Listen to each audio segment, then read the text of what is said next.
Haleluya Yesus, kita akan awali ibadah kita saat pagi hari ini dengan pengucapan syukur. Kita mau datang ke hadirat Tuhan melalui pujian saat pagi hari. Saat ini ku datang dalam hadirat Tuhan. Haleluya Yesus, terima kasih Tuhan.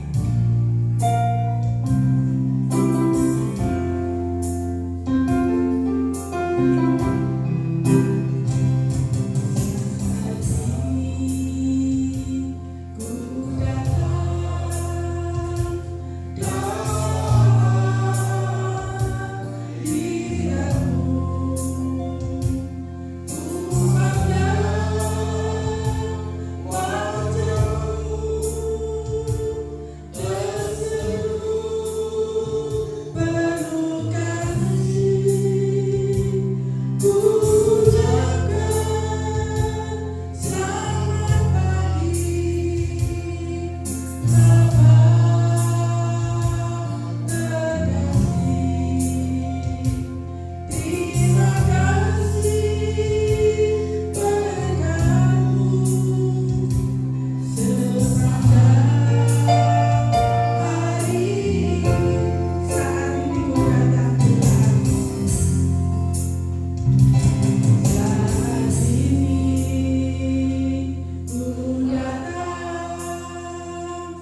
mampu sampai saat ini kami dalam kehidupan kami hari lepas hari kami butuh Tuhan atas kehidupan kami dan yang menopang dalam kehidupan kami. Terima kasih Tuhan, terima kasih Yesus, kami sudah memuji memuliakan nama Tuhan.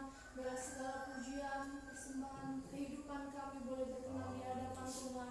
Sebentar kami akan menerima kebenaran firman-Mu, kami mau dibentuk, kami mau dididik, kami mau diajar seturut hidup seturut dengan firman Tuhan.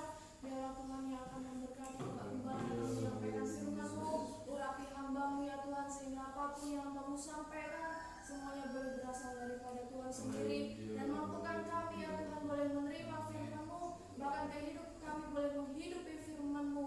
Terima kasih Tuhan, kami sambut firman-Mu dengan pengucapan syukur dan kami percaya ada kuasa yang besar di dalam firman-Mu ya Tuhan. Terima kasih Tuhan, di dalam nama Tuhan Yesus Kristus. Haleluya, amin. Shalom, selamat pagi. Saudara yang dikasihi oleh Tuhan, senang dapat berjumpa saudara pada pagi hari ini. Oleh karena kasih dan kemurahan Tuhan, mari kita sama-sama membaca firman Tuhan yang terambil dari 1 Petrus 3 Ayat 8 sampai 12.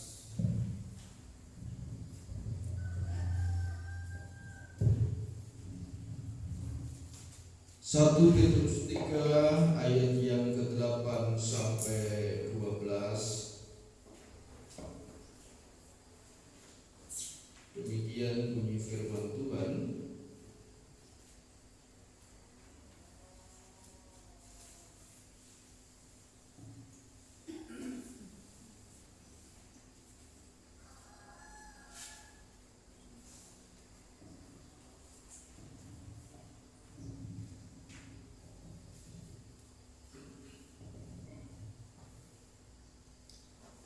Kita mempelajari beberapa ayat, tetapi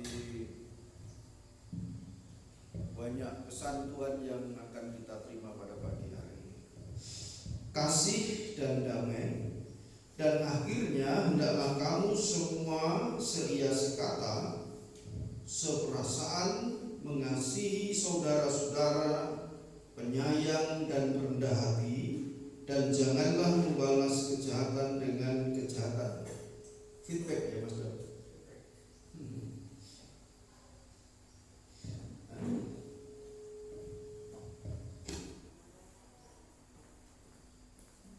Apa Mas?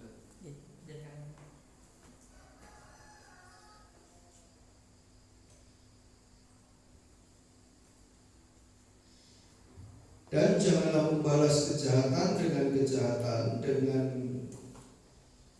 dan janganlah membalas kejahatan dengan kejahatan atau caci maki dengan caci maki, tetapi sebaliknya hendaklah kamu memberkati, karena untuk itulah kamu dipanggil, yaitu memperoleh berkat.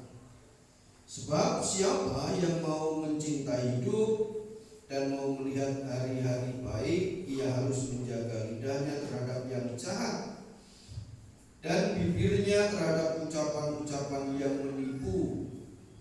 Ia harus menjauhi yang jahat dan melakukan yang baik. Ia harus mencari perdamaian dan berusaha mendapatkannya. Sebab mata Tuhan tertuju kepada orang-orang benar, dan telinganya kepada permohonan mereka yang minta tolong, tetapi wajah Tuhan menentang orang-orang yang berbuat jahat. Bapak Ibu saudara yang dikasihi oleh Tuhan, di dalam suratan Petrus ini dikasih judul kasih dan damai. Kalau di dalam hidup kita ada kasih, maka ada damai di dalam hidup kita yang terpancar ya. Jadi orang yang memiliki kasih itu hidupnya pasti damai. Ya, orang yang damai itu dia pasti punya kasih juga di dalam hidupnya, saudara.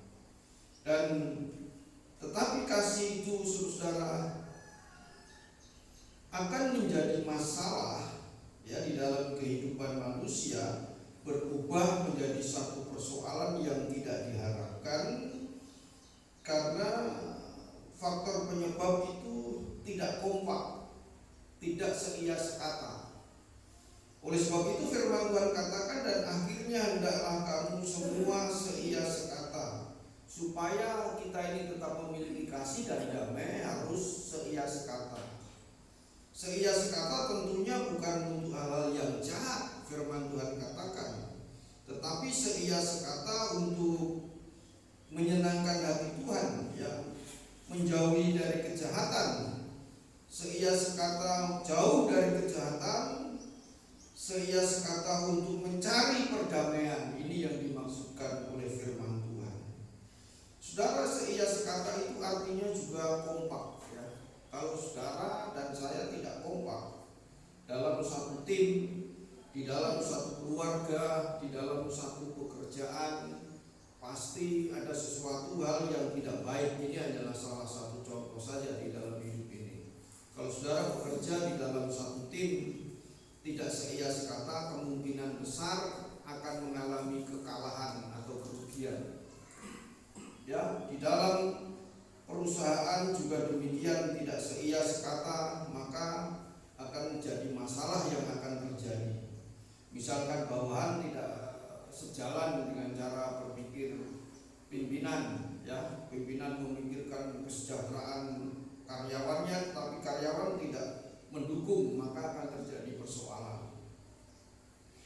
Dan saudara yang dikasih oleh Tuhan, itulah yang akan terjadi di dalam hidup ini.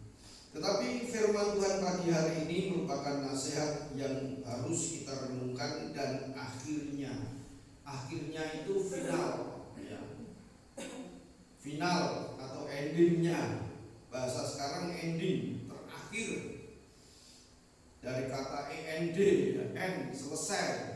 Saudara yang dikasih oleh Tuhan, hendaklah kamu seia sekata, ya saudara.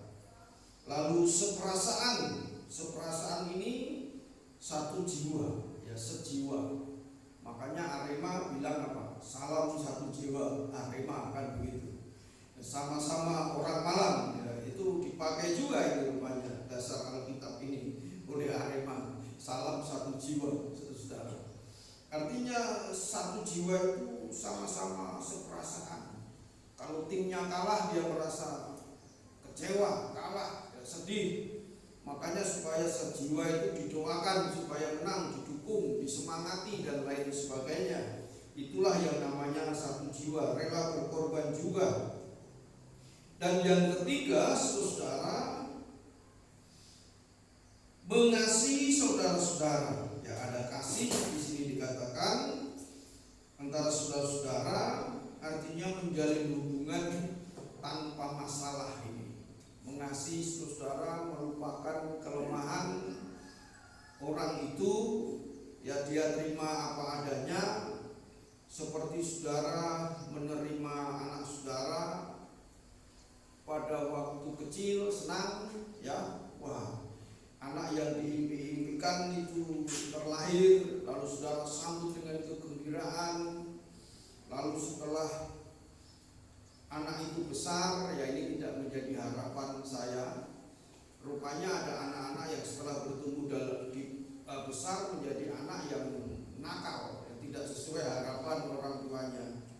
Tapi yang namanya rasa cinta orang tua terhadap anak itu harusnya tidak boleh berubah. Jadi saya seringkali diingatkan oleh firman Tuhan, dan ketika anak itu berulah, apapun yang terjadi kita harus terima, itu kita terima dari Tuhan, dan anak itu pernah menyenangkan hati kita. Amin, saudara. Saya berharap anak saudara tidak berulah, ya, yang membuat kita sedih. Tetapi ada anak-anak yang membuat orang tuanya sedih. Bahkan ada juga orang tua yang membuat anak-anak sedih dan tragis. Kemarin saya melihat di media sosial, ibunya pacaran, meninggalkan 4 anak, masih umur berapa tahun ini, 4 tahun, 3 tahun, 2 tahun, setahun atau berapa ini. Rumahnya terbakar dan mati. Cari makan kok 3 jam, dengan meninggalkan anak di dalam rumah saja. Tidak ada yang tua, yang paling tua tidak tahu umur berapa, 4 tahun mungkin. Rumahnya terbakar, saudara, lalu Saya sedih mendengar berita ini. Kok sampai segitunya ya ada orang tua mengejar kepuasan dirinya sendiri. Ya, padahal perempuan ini sudah menikah 3 kali. Ngeri saya lihat. Wah, ini kalau nggak ngejar kesenangan nggak mungkin sampai nguber kesenangan lupa sama anak kandungnya sendiri. Akhirnya jadi korban. Ya, 4-nya meninggal semua. Wih, siapa yang disalahkan? Apakah anak disalahkan? Saya mungkin tidak. Ya kan? Mereka tidak mengerti apa yang diperbuat oleh orang tuanya. Dan kalau orang tua itu bertanggung jawab, bisa juga sekarang katanya alasan mencari makan. Sekarang kan banyak fasilitas apa ini, GoFood, Gojek dan lain sebagainya, bisa saudara. Kalau memang orang tua ini bertanggung jawab atas anak-anak balita yang dipercayakan oleh Tuhan. Makanya ada yang tidak terima dengan perlakuan demikian. Dan itu bukti ya bahwa kasih orang tua terhadap anak sudah berkurang. Dia tidak memikirkan bagaimana keselamatan anak-anaknya. Kalau namanya anak kecil ditinggal 3 jam, saya rasa anak itu masih balita, taunya apa? Makan, minum ya, nangis, tok itu. Tidak tahu mikir yang lain-lain. Saya yakin ada yang sudah kelaparan dan lain sebagainya. Dan saudara yang dikasihi oleh Tuhan, itulah tanda-tanda yang nyata di dalam dunia ini bahwa banyak orang telah kehilangan rasa kasih dan sayang sekalipun itu kepada anak kandungnya sendiri.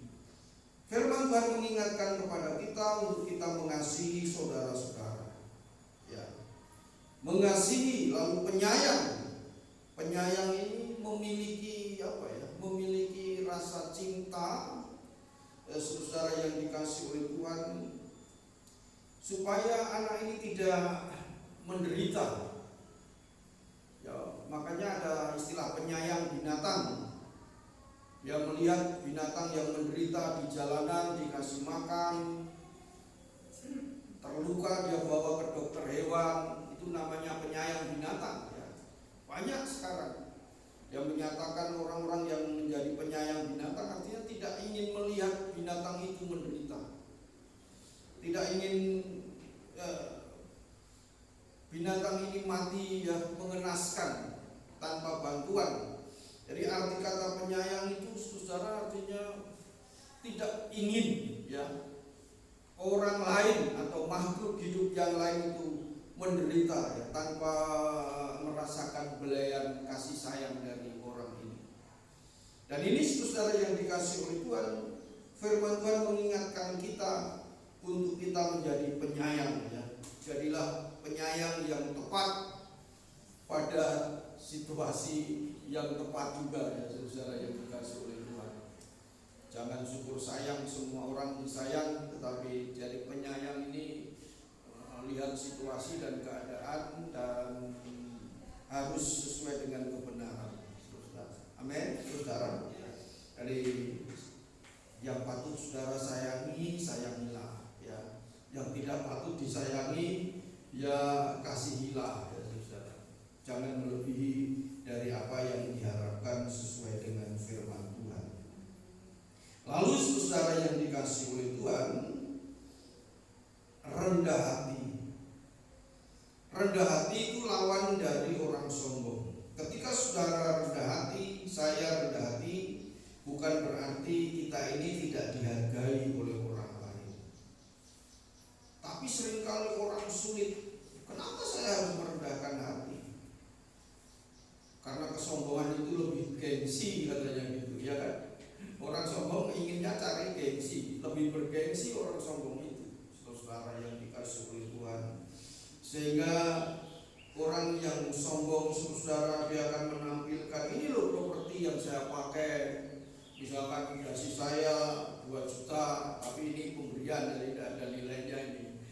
Paling saudara lalu bilang jamnya 50 juta, cincinnya dan lain sebagainya, properti yang dia pakai untuk tampil ini bisa ratusan juta bahkan miliaran.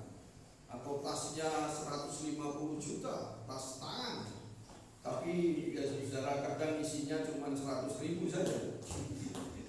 Dan saudara yang dikasih oleh Tuhan hanya gengsi saja dan bukan kerendahan hati. Tetapi saudara, kerendahan hati itu tidak akan mengurangi nilai atau kualitas di dalam kehidupan kita, saudara. Tetapi akan membawa kita ya semakin terima kehormatan daripada Tuhan. Rendah hati, ya tidak ada merasa tinggi hati, wah orang itu lebih rendah dari saya, bukan. Ketika kita rendah hati itu kita menganggap kita ini lebih rendah dari orang lain. Padahal hukumnya adalah kesetaraan, sama, ya. Tidak ada yang lebih. Makanya kalau ada istilah peribahasa, duduk sama rendah, berdiri sama tinggi. Amin, saudara. Jadi duduk sama rendah, berdiri sama tinggi. Kalau saudara duduk, saya berdiri, lebih tinggi saya. Karena memang ini sudah ditinggikan juga. Ya, artinya ini penampakan yang nyata, tetapi maksudnya tidak demikian, saudara. Kita ini sama-sama di hadapan Tuhan setara, saudara. Amin. Hidup kita ini ditebus sama-sama dengan darah Yesus. Jadi penebusan yang Tuhan kerjakan tidak lebih besar yang saya terima atau saudara terima. Sama sebesar dosa apapun yang telah kita perbuat, Tuhan mampu mengampuni dengan lunas di atas kayu salib. Itulah yang namanya sama. Kalau saudara bisa membedakan orang lain, wah ini orang ke gereja begini, penampilan tidak meyakinkan dan lain sebagainya, saudara dan saya harus ingat bahwa Tuhan mengasihi kita semua itu sama. Harus kita pikirkan itu di dalam hidup ini. Seia, sekata, kompak, ya, seperasaan, satu jiwa, memiliki kasih, penyayang, artinya penuh perhatian supaya orang lain tidak menderita. Saudara, rendah hati, artinya kita jangan menganggap diri kita lebih tinggi dari orang lain. Ya, tadi pagi saya dapat info dari istri saya, wah ini saya kasih info, ini ada seseorang tidak mau menghormati pejabat, padahal jabatannya ini lebih rendah dari pejabat itu. Wah, ini resiko ini, ya. Seorang yang punya pangkat, dia punya pangkat, ya susah, tetapi jabatannya secara struktural di negara itu dia lebih rendah, harus menghormati. Ya, misalkan seorang bintang 1 harus menghormati bintang 2, bintang 3, bintang 4, terlebih presiden dan wakil presiden, kan begitu. Tapi ini orang ini nggak mau menghormati karena mungkin mikir, kenapa saya harus menghormati, dia masih muda usianya, pengalaman hidup lebih banyak dengan saya, mungkin begitu. Atau ini karena kesombongan hati atau karena kelalaian, saya sendiri tidak tahu. Tapi ini bahaya ini kalau begini, diekspos di media sosial. Dan Bapak Ibu Saudara yang dikasih oleh Tuhan, kita harus memiliki hati yang tahu untuk menghormati. Ya, rendah hati itu juga bisa menghormati orang lain. Amin, saudara. Jadi sekalipun orang punya pangkat dengan rakyat biasa, dia juga harus menghormati karena dia harus sadar dari mana dia berasal. Kalau dia nanti sudah tidak menjabat, tidak punya pangkat lagi, pensiun, dia juga akan kembali menjadi anggota masyarakat. Kan begitu, saudara. Dan saudara yang dikasih oleh Tuhan, rendah hati. Lalu selanjutnya ayat pesan firman Tuhan, yaitu jangan caci maki dengan caci maki, tetapi sebaliknya hendaklah kamu memberkati. Ya, saudara yang dikasih oleh Tuhan, ini pesan Tuhan banyak sekali, saudara. Artinya kita ini biarlah pasrah, melihat ketidakadilan ketidakadilan, hal yang tidak baik, pasrahkan saja sama Tuhan, pasrahkan saja kepada Tuhan. Orang mencaci maki kita, biarin. Kita dicaci maki nggak akan mengurangi berkat kita, saudara. Amin. Saudara dicaci, saya dicaci maki oleh orang, nggak akan mengurangi berkat. Karena firman Tuhan katakan demikian, sebaliknya hendaklah kamu memberkati. Ajaran firman Tuhan memang kadang sulit kalau kita tidak mau berkorban atas perasaan, atas diri, atas hati kita nggak bisa.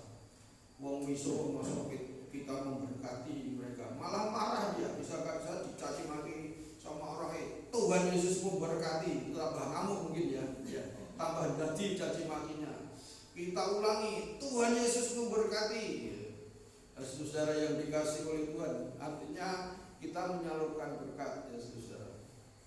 Firman Tuhan karena apa? Kita diingatkan, hendaklah kamu memberkati. Ya, sebaliknya ketika orang mencaci maki saudara, hendaklah kamu memberkati, karena untuk itulah kamu dipanggil, yaitu untuk apa? Memperoleh berkat. Luar biasa ini janji Tuhan. Jadi saudara dan saya harus ingat dasar firman Tuhan ini. Saudara dan saya dipanggil oleh Tuhan itu untuk memperoleh berkat. Amin. Senang ya kalau memperoleh berkat. Wah, memperoleh berkat. Kita sudah ada di dalam janji naungan berkat Tuhan. Kalau kita sudah terima berkat, berat gak kita kira-kira untuk memberkati orang lain? Hanya dengan ucapan bisa, ya, Tuhan memberkati. Saudara, karena saya sering mengucapkan Tuhan Yesus memberkati, orang penasaran. Kenapa Pak Daud selalu ngomong begitu? Ya itu doa saya kepadamu. Kamu mau gak saya diberkati oleh Tuhan? Akhirnya dia harus belajar, karena orang ini mulutnya nggak ngerti mengucapkan Tuhan Yesus memberkati, Gusti berkahi, sulit dia. Karena mulutnya sering dipakai untuk miso-miso, ya, caci maki, mengucapkan Tuhan Yesus memberkati, sulit sekali. Dia harus belajar, harus ditulis. Ya, setiap kali ketemu saya dia ketawa, dia nunggu ucapan saya, Gusti berkahi ya. Gitu. Saudara, dengan ucapan kita bisa memberkati, saudara. Ya, oleh sebab itu biasakan ucapkan Gusti berkahi. Amin. Ucapkan itu setiap hari. Jangan sampai tidak ada ucapan memberkati orang lain. Anak saya juga sudah terbiasa mengucapkan Gusti berkahi Papa, Mama, ya. Ya, biasakan begitu. Karena sejak kecil dia sering mendengar orang tuanya ucapkan demikian. Bapak Ibu saudara yang dikasihi oleh Tuhan, sekali lagi kita diingatkan, kita dipanggil yaitu untuk memperoleh berkat. Harusnya kita bahagia.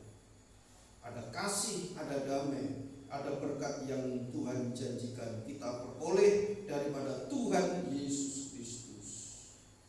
Tetapi kalau kita sudah memperoleh berkat, di sini dikatakan tentunya berkat itu yang kita terima akan menopang apa? Perjalanan hidup kita. Amin. Saudara dan saya diberkati ini untuk menunjang kehidupan. Saudara diberkati kesehatan, saya diberkati kesehatan.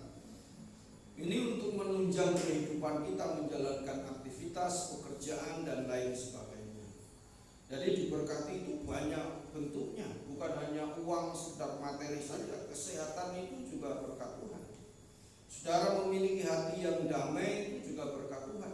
Amin, saudara. Bisa tidur nyenyak itu juga berkat Tuhan, saudara yang dikasih oleh Tuhan. Ya, bisa beristirahat dengan nyaman, itu berkat Tuhan yang Tuhan beri, saudara yang dikasih oleh Tuhan. Dan menikmati sukacita kebahagiaan itu juga berkat Tuhan. Dan disini katakan kalau kita sudah memperoleh berkat Tuhan yang menopang hidup, ya tentunya ayat yang ke-10 ini, siapa yang mau mencintai hidup? Ini siapa ini yang mau mencintai hidup? Saudara dan saya, kalau kita mencintai hidup, ada aturan atau batasan supaya kita ini dikatakan dan melihat hari-hari yang baik. Kita ini senang ya, masih dikasih hidup ini senang. Makanya cintailah hidupmu. Jangan benci dengan nasib atau kehidupan kita. Nikmati saja, cintai hidup. Dan mau melihat hari-hari yang baik. Artinya saudara dan saya melihat dengan mata kita hari-hari yang baik. Firman Tuhan mengingatkan ia harus menjaga lidahnya terhadap yang jahat. Jadi untuk kita mencintai hidup dan melihat hari-hari yang baik itu kuncinya ternyata di lidah kita. Lidah kita memberkati atau mencaci. Lidah kita ini menimbulkan orang marah atau sejuk di dalam ucapan kita. Amin. Amin, saudara. Jadi tergantung di situ apa yang akan kita ucapkan. Karena firman Tuhan katakan lidah itu seperti api yang sanggup membakar masalah kecil jadi masalah besar. Dan saudara jaga lidah ini saudara. Sehingga firman Tuhan katakan jagalah pintu lidahmu dengan firman-Mu. Jadi lebih baik mengucapkan firman ya di dalam hidup ini setiap hari di dalam kehidupan kita lewat doa, lewat ucapan saudara. Dan lidah ini bisa memberkati, tetapi ada lidah juga yang tidak dijaga, bisa mengucapkan kata-kata yang jahat dan menipu. Alatnya sama, saudara. Tapi fungsinya tergantung siapa yang mengendalikan. Amin. Ini ada di saudara. Firman Tuhan katakan kita harus menjaga lidahnya, ya, menjaga lidahnya terhadap yang jahat kalau mau mencintai hidup dan melihat hari-hari yang baik. Kalau mau tidak menjaga lidahnya terhadap yang jahat dan menipu, maka hidupnya akan melihat sesuatu yang baik apa enggak? Masuk penjara ya. Penipuan. Wah, ini kemarin saya lihat, kalau saya melihat di sesuatu peristiwa, saya tidak hanya sekedar lewat membaca, mendengar, tapi saya renungkan mengapa demikian.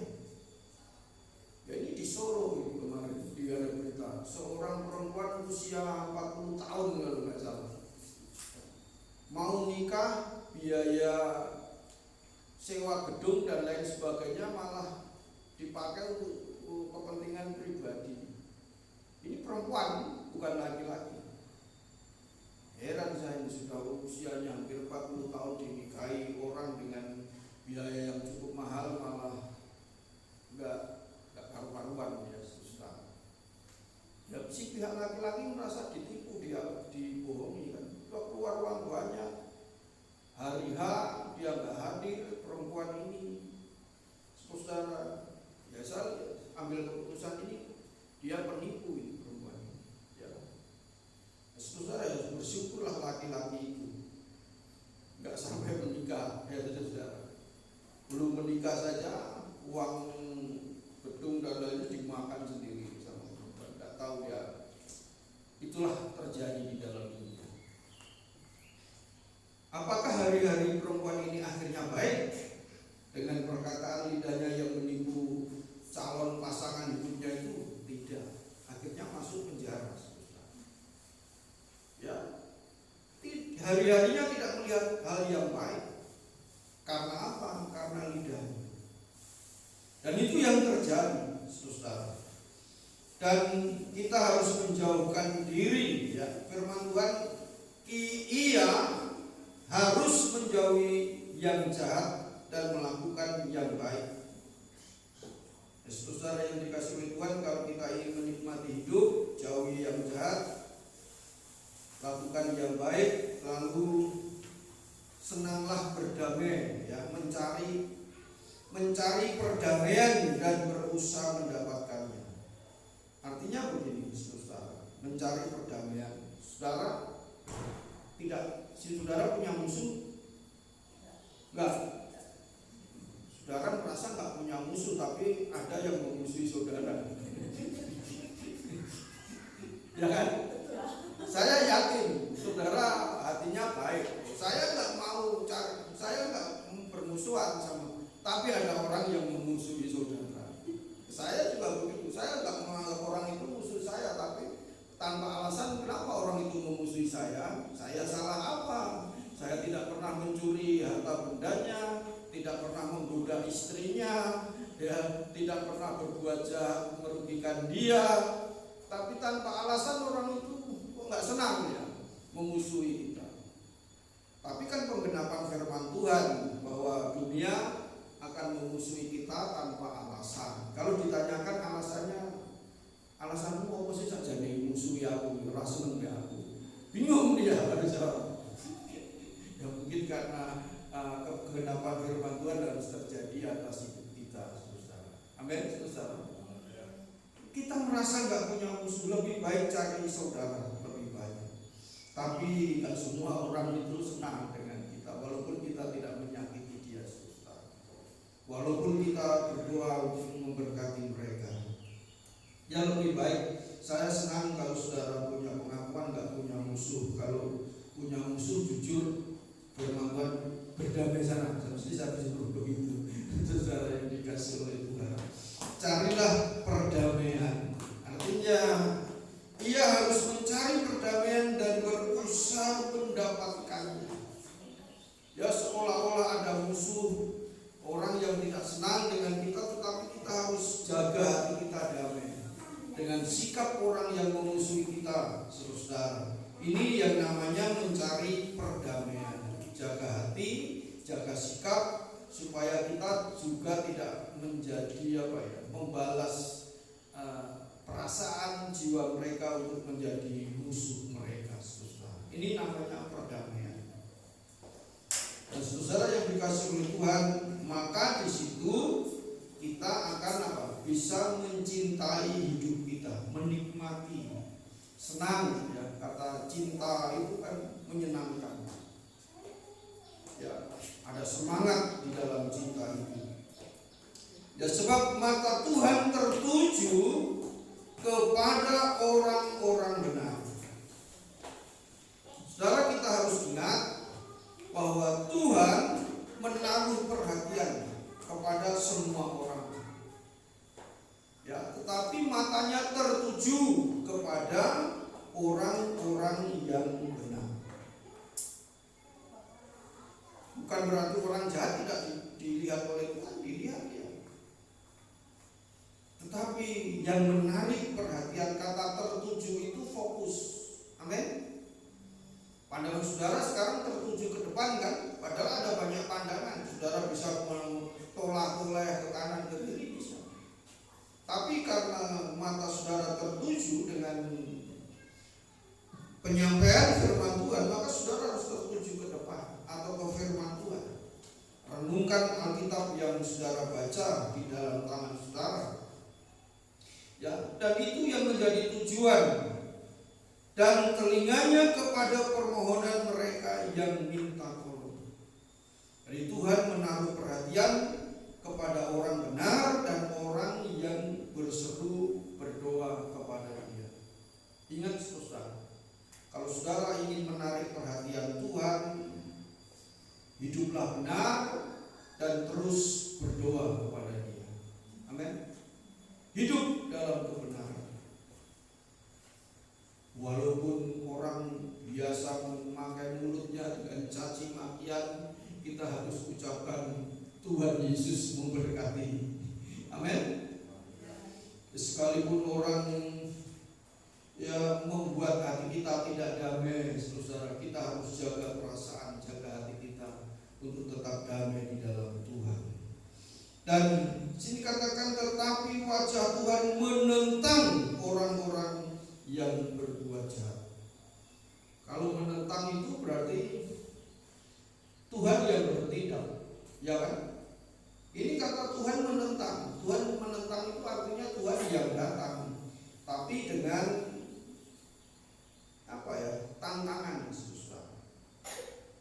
Wis kuat aku itu. Ya, urip enggak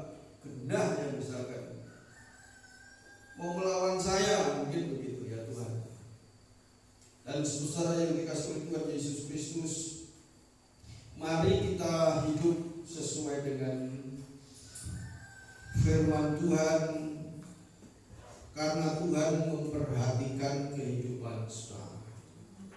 Ya, percayalah, Tuhan memperhatikan hidup saudara dan saya, saudara. Supaya apa? Ada kasih, ada damai, ada kesehatian. Ini katakan seia sekata kompak. Keluarga kalau tidak kompak itu pasti apa?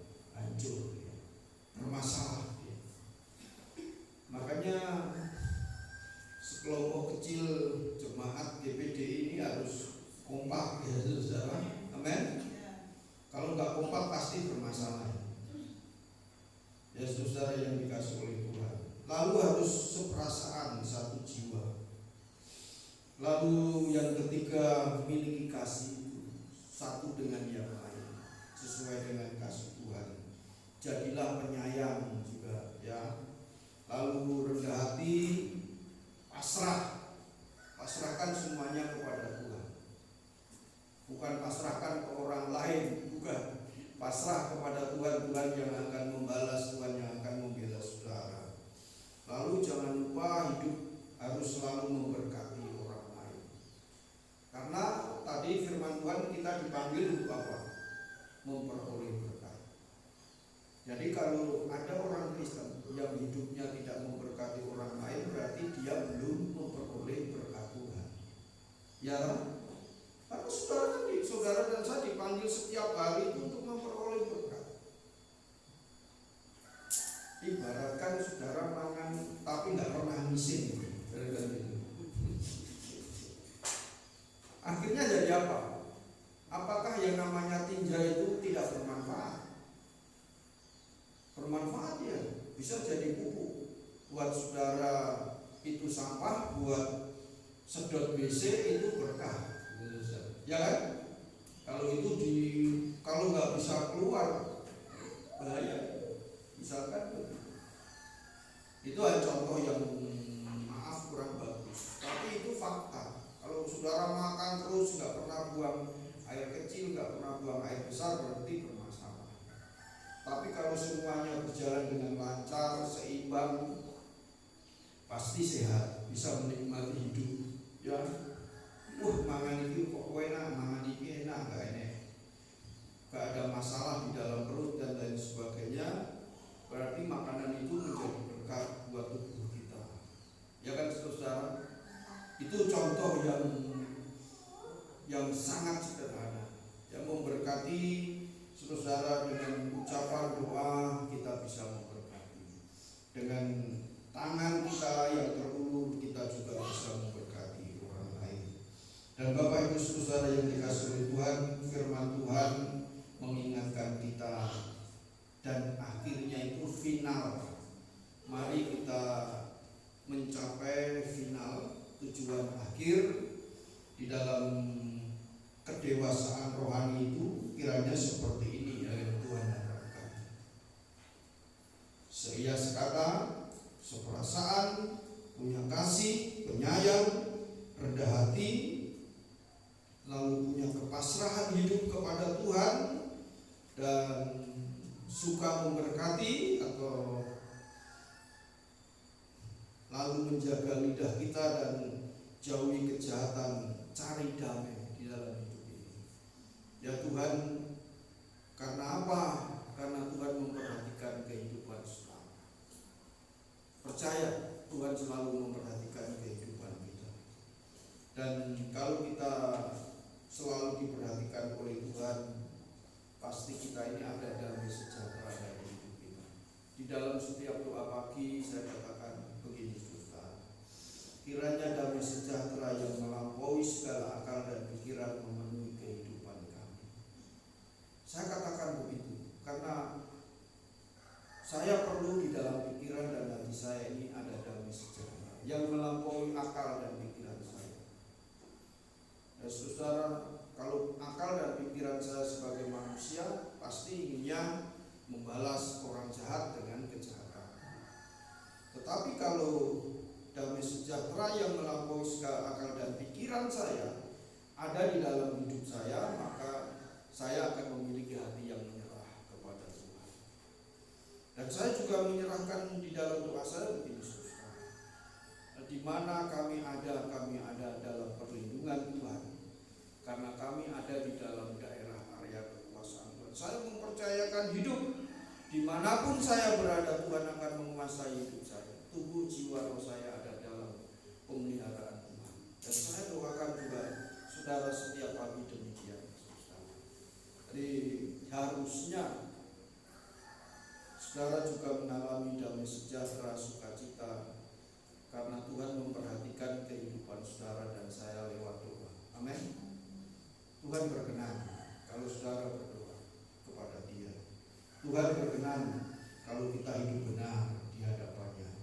Ini yang menjadi kerinduan Tuhan dan Rasul Paulus, supaya jemaat bertumbuh di dalam kedewasaan menjelang hari kedatangan Kristus sekali yang kedua. Tuhan Yesus memberkati. Mari kita nyanyikan